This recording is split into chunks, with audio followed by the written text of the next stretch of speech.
Hi, I'm here with Kathy McBreen, the president of Millionaire Corner, and we're going to be talking about the Affluent and Millionaire Investor Confidence Index today.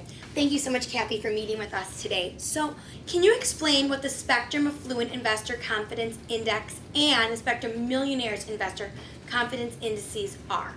Sure. Every month since 2004, we've gone out into, quote, the field, and we've interviewed investors with either $500,000 of investable assets or $1 million of investable assets to find out sort of their feelings about how they're going to invest and what's going on with the economy.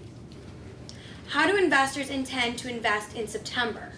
Well, it's interesting that there's still a great number of affluent households, so we call them affluent people, those with $500,000 of investable assets, and millionaires, those with $1 million of investable assets.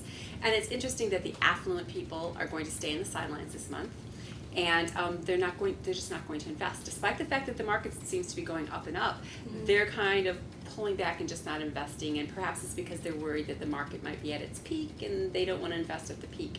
But that attitude about not investing was even stronger among millionaires, which was kind of interesting because they're really more optimistic for the most part, and they're bigger risk takers, but they're really holding back from investing. But the overall not invest feeling was at a 6-month high. But if they are going to invest, the affluent are going to invest in stock mutual funds. This attitude towards investing in stock mutual funds is a little bit lower than a month ago, but stock mutual funds generally feel safe for everybody. And then the second most common investment for the affluent was stocks. Okay, does this differ between millionaires and the affluent? Yes, it does. Because even though the affluent said that they are likely to not invest, the millionaires were more likely to say that. And this indicator is still better than it was a year ago. So even though that the millionaires are investing, it's still higher than it was a year ago. But they're also the most likely to invest in stock mutual funds, just like the affluent.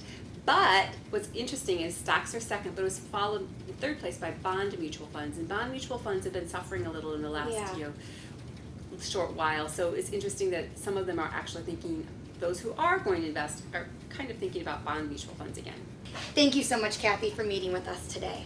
For more information about this and other great stories, please visit millionairecorner.com. I'm Heather Kiley. Thanks so much for watching.